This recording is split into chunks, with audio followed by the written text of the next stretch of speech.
IPLന്റെ 12ാം മത്സരത്തിൽ കൊൽക്കത്ത നൈറ്റ് റൈഡേഴ്സിനെതിരെ മുംബൈ ഇന്ത്യൻസിന് 8 വിക്കറ്റിന്റെ തകർപ്പൻ ജയം. കൊൽക്കത്ത നൈറ്റ് റൈഡേഴ്സിനെതിരെ 8 വിക്കറ്റിന്റെ അനായാസ വിജയമാണ് മുംബൈ സ്വന്തമാക്കിയത്. ആദ്യം ബാറ്റ് ചെയ്ത കൊൽക്കത്തയെ വെറും 116 റൺസിൽ പുറത്താക്കിയ മുംബൈ 12.5 ഓവറിൽ 2 വിക്കറ്റ് മാത്രം നഷ്ടത്തിൽ 121 റൺസ് എടുത്താണ് ജയത്തിലേക്ക് എത്തിയത്. മുംബൈ ഇന്ത്യൻസിന്റെ ഈ സീസണിലെ ആദ്യത്തെ ജയമാണിത്.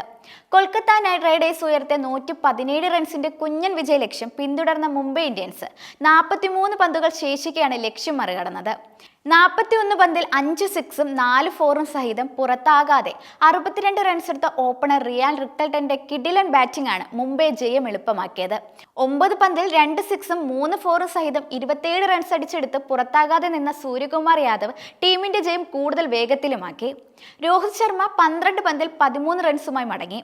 രോഹിത് ഇമ്പാക്ട് പ്ലെയറായാണ് കളത്തിലേക്ക് ഇറങ്ങിയത്. വിൽ ജാക്സ് ആണ് പുറത്തായ മറ്റൊരു താരം. 16 റൺസാണ് വിൽ ജാക്സ് നേടിയത്. ഇരുവരെയും ആന്ദ്രേ റസലാണ് മടക്കിയത്. 16.2 ഓവറിൽ KKR 116 റൺസിൽ ഓൾ ഔട്ടായി. ടോസ് നേടി മുംബൈ ബൗളിംഗ് തിരഞ്ഞെടുക്കുകയായിരുന്നു. തുടക്കം മുതൽ KKRനെ മുംബൈ പ്രതിരോധത്തിലാക്കിയിരുന്നു. കൊൽക്കത്തയുടെ കൂറ്റനടിക്കാരെ അതിവേഗം അടക്കാൻ മുംബൈ ബോളർമാർക്കാവുകയും ചെയ്തു. സ്വന്തം തട്ടകമായ വാങ്കഡയിൽ നിലവിലെ ചാമ്പ്യന്മാരായ കൊൽക്കത്തയെ തോൽപ്പിച്ചാണ് ഈ സീസണിലെ ആദ്യ ജയം മുംബൈ ഇന്ത്യൻസ് സ്വന്തമാക്കിയിരിക്കുന്നത്. ടോസ് നഷ്ടപ്പെട്ട് ബാറ്റിംഗിന് ഇറങ്ങിയ കൊൽക്കത്തയുടെ ബാറ്റിംഗ് നിരയെ മുംബൈ ബൗളർമാർ അടിച്ചു തെറിപ്പിക്കുന്നതാണ് നമ്മൾ കണ്ടത്. ബൗളിംഗിലും ബാറ്റിംഗിലും മുംബൈ ഇന്ത്യൻസിന്റെ സർവ്വാധിപത്യമാണ് വാങ്കഡയിൽ കണ്ടത്.